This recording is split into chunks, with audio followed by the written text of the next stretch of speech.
Okay, so here's a feel-good story that only you guys are going to understand. I've been collecting vinyl for almost 40 years. I am a diehard Van Halen, David Lee Roth fan, and I've collected vinyl on them for years.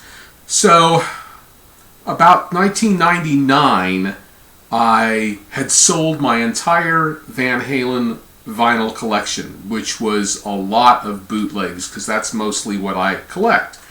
The guy I sold them to was named Mike, and he bought them all. And the long story short, we found out through communicating that his birthday is within 2 days of mine. He's also a Van Halen, David Lee Roth fan. His wife's name is the same as my wife's name. Our wedding anniversaries are within a couple of weeks of each other. We both drive the same car. I mean, this is like a brother from another mother. So he has all of my Van Halen bootlegs and my Van Halen vinyl collection. And so around 2002, I asked him if he wouldn't mind selling it back to me, because I had missed it. I wanted to start collecting again. So I bought it all back. And then about a year later, he asked me if I wanted to sell it. And I said not really, but ends up that him and his wife designed custom jewelry, so he made my wife and I a couple of gold rings, and I traded him those rings for the Van Halen vinyl. Well, in the meantime, he keeps collecting Van Halen vinyl, and he publishes a book here. It's a book completely on Van Halen bootleg vinyl. And in there, he thanks me for it, and saying that I was his mentor.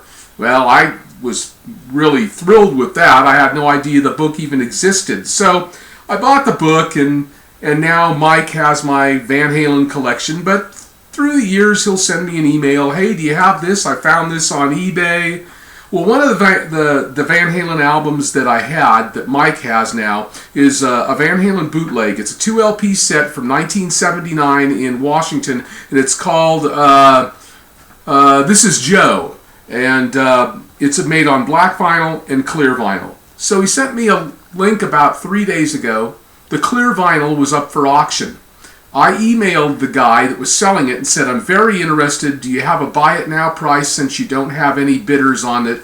He never answered me back. 2 days later, I go to check on the auction because I'm going to bid on it, and he's already put a buy it now price and sold it, and the auction's over. So I'm like devastated. I'm pissed. So Mike emails me this morning. Now Mike is on the East Coast. I'm on the West Coast. Saying, look, this album's available again by the same seller. I don't know if he sold it, if he had multiple copies. So I don't get up until 9:30 in the morning. I'm retired. So Mike's emailing me at 7 a.m. saying, Roger, do you want this? And one of his last emails says, do you want me to buy it for you? Can you pay me back? And I said, when I finally got to the email, which was around 11 o'clock my time, yeah. Well, I didn't go through all of my emails, and at the bottom of the email, there's one from him that says, already bought it for you. I'm going to have him ship it to your address. How cool is that? My faith in humanity has been restored. This is one of the times there was an LP I wanted. I had the money, but I didn't get up early enough to get it. The guy never answered my emails as far as, if he had a buy it now price. So Mike steps up to the plate, buys it for me, and has it sent to me. I'll PayPal him the fee. So I just wanted to share that with you because I thought it would be a lot easier than trying to type this whole book. But there are good people out there, and that is my feel-good story for today. So rock on!